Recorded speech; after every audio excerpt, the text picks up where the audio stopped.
Welcome. Today we're going to be discussing the technique defensive cross, its history, its execution, some of the things that can go wrong during its execution, and things you can do to compensate or fix those issues. So let's start out with the history. Originally this technique was in Form 4 and then it was extracted out. Keep in mind Form 4 deals with the overlapping figure eights or circles. So we're going to be not executing it the way that it's done in the form. Now with that said, like we talk about in a lot of our videos, we have short versions, middle versions, and long versions. The one demonstrated in the form is actually the middle version, which is what we're going to be discussing in the video. We'll explain what the long version is, but we're not going to go into details about it.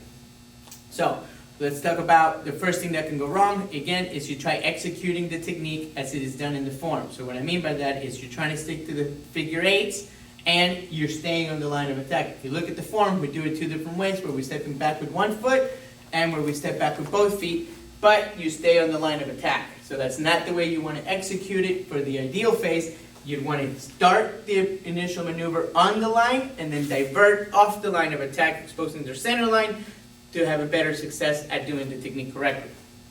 So let's talk about what could go wrong with the first move.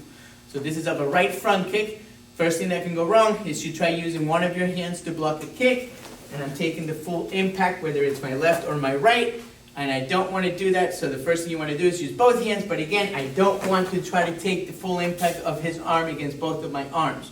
So what you want to think about this is kind of like bowing to Buddha, where we're starting to make contact, but then immediately divert the kick. That's what we're doing with the hands, where we start making contact, but then immediately pull them, kind of like we're doing gift of destruction, where we're pulling the opponent off the line. That's what you want to do here. So the next thing that goes wrong is you start thinking about, ooh, I got to pull the leg, and you start exposing your fingers to the attack. So a way to compensate for that, if you notice, you can block with your hands closed and then grab, or if you're going to have your hands open, make sure your fingers are up and you do them like a push down, where you're using the palms and then the grab. So the next thing that can go wrong here, again, once he comes in, I get this, I do the pull, is I wait and I let this guy catch his balance, and now I'm dealing with a fight, and this is not good. So keep in mind, the idea of the pull is to start attacking the knee by hyperextending it and potentially getting them to lean back as they're losing their balance to alleviate those attacks. Remember that we're also going to be getting off the line, so that we're not in the line of those punches directly.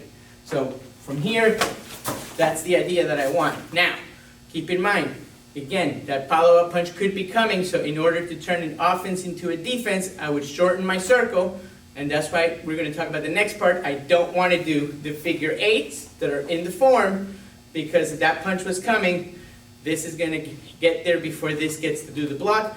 You want to think of this as diagonals, so that if I do need to change this into a defense, I can pick this up and then move on to my next strike.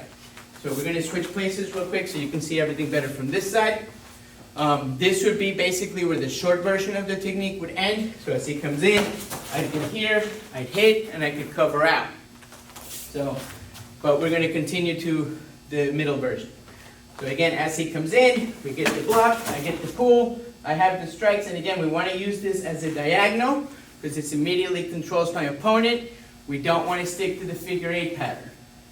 Once I hit, if you notice, what we're doing is keeping our elbow anchored, and we're forcing our opponent to bend to force him to become an open-ended triangle. We talk about that all the time. We're now making his whole body into an open-ended triangle. So what that means is that we can hit anywhere on here. We have a big margin for error.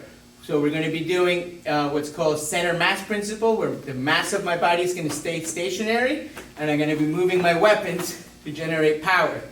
So keep in mind that this could easily be done with a knee to the groin. It doesn't matter because we're taking advantage of that open-ended triangle. So the next thing that can go wrong here is your timing. You hit, you land, then you strike. You want to do it as we're striking and as we're settling to generate the power from the center mass principle.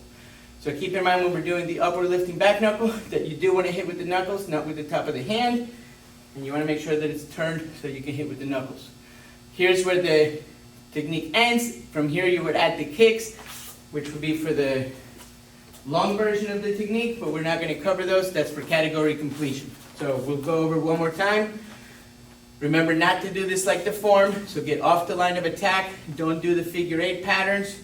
Hands close, double. You want to grab, pull off the line of attack, come in on the diagonals, control the height, keeping your elbow anchored, making the open-ended triangle, using center mass principle. I'm going to kick and land with the timing, and then cover out if you choose.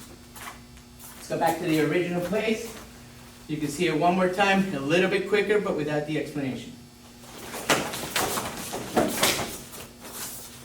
Up. We hope this video helps you. Thank you very much.